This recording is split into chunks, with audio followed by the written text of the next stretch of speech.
É comum a gente considerar, inclusive dentro das ciências sociais, que a sociedade deva ser estudada a partir das características físicas, as construções, as relações, o espaço urbano. Mas John Searle, um filósofo cognitivista, traz uma perspectiva completamente diferente.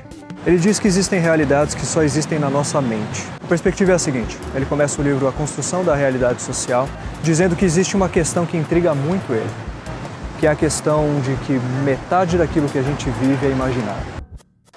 Isso significa dizer, na perspectiva dele, que para entendermos a realidade social de fato, a gente deve levar em consideração uma outra dimensão dela, uma dimensão que não pode ser vista, uma dimensão, como ele diz, metafísica. A princípio isso parece semelhante à questão hegeliana de que a realidade seria construída através da consciência humana, mas na verdade é um pouco diferente. O que ele está dizendo é que a realidade social é uma construção metade real, metade imaginária. E quais são esses fatos imaginários da realidade social? E ele começa com uma questão muito simples. Ele trata de um problema que sempre intrigou ele. O fato de que há porções do mundo real, pedaços do mundo objetivo, que não existem de verdade. Eles apenas existem através de contratos imaginários. O que ele está dizendo em resumo é que existem fatos da realidade social que apenas existem na nossa mente. E ele diz isso porque essas realidades começam a ser construídas apenas do ponto de vista de um pacto social. E para esse aspecto ele dá o nome de intencionalidade. Intencionalidade seria a construção coletiva de um discurso de realidade. Existe toda uma parcela da realidade que a gente não consegue enxergar. São fatos sociais que existem e estruturam a sociedade, mas eles apenas existem na nossa imaginação. Mas afinal, quais seriam essas coisas imaginárias? Bom, para Searle seria o casamento, o trabalho, o Estado, o governo. Essas são coisas que não existem na materialidade das coisas, mas elas existem e elas influenciam a nossa vida profundamente. É verdade que a gente pode dizer que tudo isso tem uma esfera real, porque o casamento, o trabalho, a vida social tem diversos elementos físicos que realmente a gente tem que adquirir e a gente constrói a realidade ao redor deles. Mas o que cria a congruência entre todos esses elementos, segundo Searle, é a intencionalidade, é um contrato social. Mas afinal de contas, como essas coisas se tornam reais?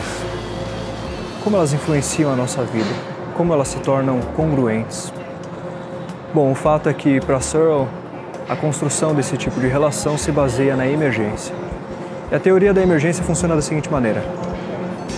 Imagina que um conjunto de pessoas acredite em algo. E a partir da crença coletiva nesse algo, pode ser o Estado, pode ser o governo, pode ser relações institucionais ou mesmo a sua identidade. A partir da crença coletiva, algo novo aparece. É verdade que a gente pode dizer que a sociedade é mais do que a soma dos seus indivíduos. Isso é a emergência. Ele parte do princípio de que essas imaginações em algum momento se tornam fatos institucionais.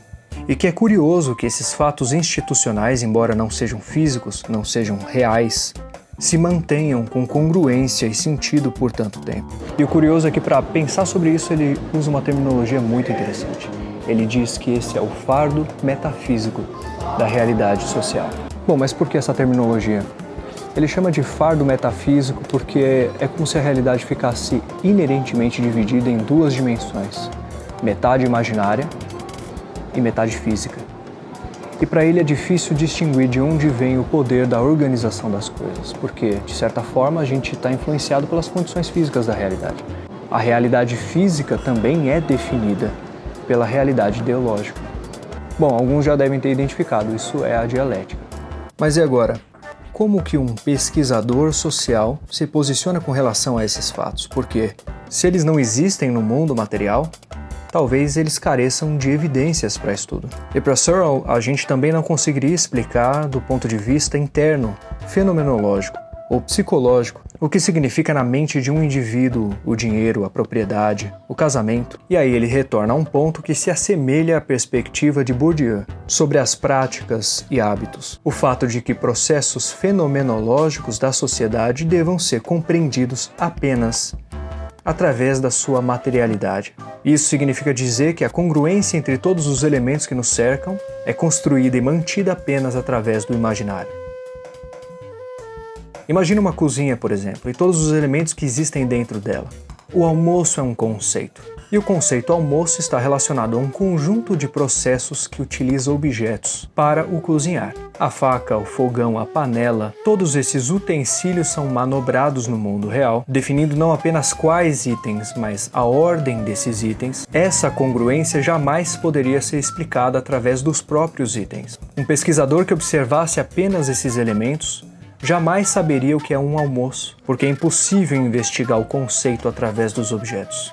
Embora sim, os objetos sejam a comprovação da existência dos conceitos. O fardo metafísico porque ele é dividido metade no universo físico, mas metade daquilo que a gente faz, das ordens que a gente segue, das regras, das instituições, toda essa outra metade é imaginária. A ponto de que grande parte daquilo que a gente faz e chama de realidade não existe na realidade. Como eu disse, o Estado é um conceito. O casamento é um conceito. O trabalho é um conceito. O fardo metafísico da realidade é o fato de que a realidade vai estar inerentemente dividida. Metade dela solidamente fincada na realidade física, mas a outra metade dela a gente nunca vai ver. Se o último ser humano desaparecesse da Terra, essa outra metade inteira desapareceria. Isso é muito importante porque a congruência simbólica das coisas físicas, o sentido que as coisas fazem, não está nelas. Não está no mundo físico, está nessa outra dimensão, a dimensão ideológica. Por isso o fardo metafísico da realidade social.